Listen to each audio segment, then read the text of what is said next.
नमस्कार दोस्तों, स्वागत है आपका एक बार फिर चैनल बॉक्स में। क्रिप्टो न्यूज़ में सबसे पहले यूएस का दूसरा बड़ा बैंक अभी कोलैप्स होने की कगार पे है, सिग्नेचर बैंक। इससे पहले सिलिकॉन वैली का ऐसा हुआ, अभी ये सिग्नेचर बैंक भी कोलैप्स होने की कगार पे है।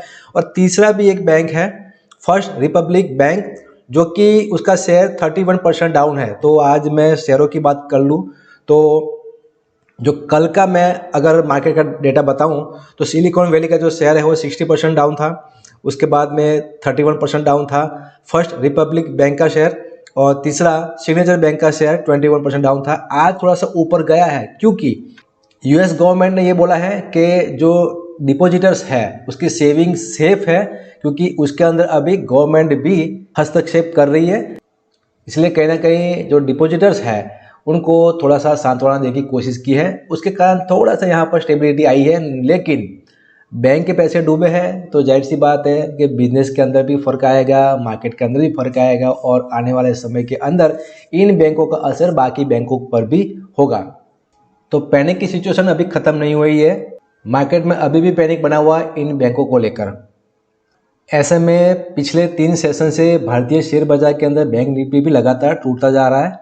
लेकिन अगर मैं बात करूं बिटकॉइन की तो यहाँ पर थोड़ी सी स्टेबिलिटी आई है। क्यों, इसका कारण भी मैं आपको बता देता हूँ। क्योंकि जब यूएस के अंदर लगातार 1 बाय 1 3 बैंक ऐसे कोलैप्स होने की कगार पे आ गए, तो ऐसे में जो यूएस के जो लोग हैं, जो यूएस के इन्वेस्टर्स हैं, वो कोई ना कोई ऑप्शन तो ढूंढेंगे। तो ऐसे में बिटकॉइन भी उनको एक ऑप्शन नज़र आया है, क्योंकि यहाँ पर बिटकॉइन अभी भी बॉटम आउट है, इसलिए यहाँ पर इन्वेस्टमेंट का एक ऑप्शन है। तो यहाँ पर धीरे धीरे इसमें पैसा आना अभी शुरू हुआ है। लेकिन ये मत समझना कि यहाँ से रैली शुरू हो जाएगी, क्योंकि ये जो एक बाउंस है वो एक टेम्पररी बाउंस है। यहाँ से फिर भी हमें नीचे के लेवल देखने को मिल सकते हैं। हालांकि अभी अपने ट्रेंड लाइन के ऊपर ही बिटकॉइन ट्रेड कर रहा है, और हम देख सकते हैं जैसे ही बिटकॉइन की प्राइस ने इस ट्रेंड लाइन को जैसे ही ब्रेक किया, उसके बाद से सीधी ये जो बड़ी कैंडल्स है, ग्रीन कैंडल्स, वो बनना शुरू होगी, और एक अच्छा खासा यहाँ से हमें पंप देखने को मिला है। तो इस पंप को एक टेम्पररी मान के चलना है। ये मत समझ लेना कि यहाँ से आगे और भी हमें फर्दर बड़े लेवल देखने को मिल सकते हैं। स्ट्रेटजी वही रहेगी, बड़ा बाउंस मिलता है उसके अंदर शॉर्ट करने की। चलते हैं अभी अगली न्यूज़ के ऊपर।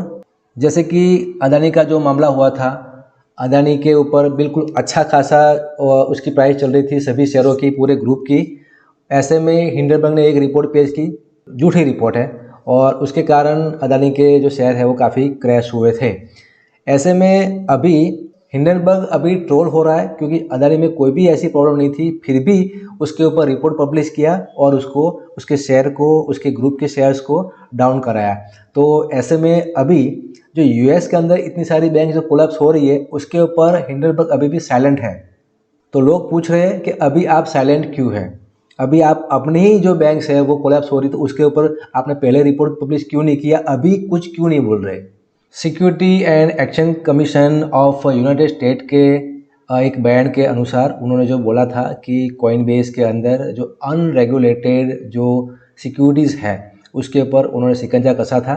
तो ऐसे में अभी थोड़ी सी राहत मिलती हुई यहाँ पर दिखाई दे रही है, और कॉइनबेस है अपनी ये स्टेकिंग सर्विस है वो चालू रखेगी जब तक कि वो प्रॉब्लम सॉल्व नहीं होता। अच्छा, ब्रेव ब्राउज़र ने अभी एक सर्विस स्टार्ट किया है।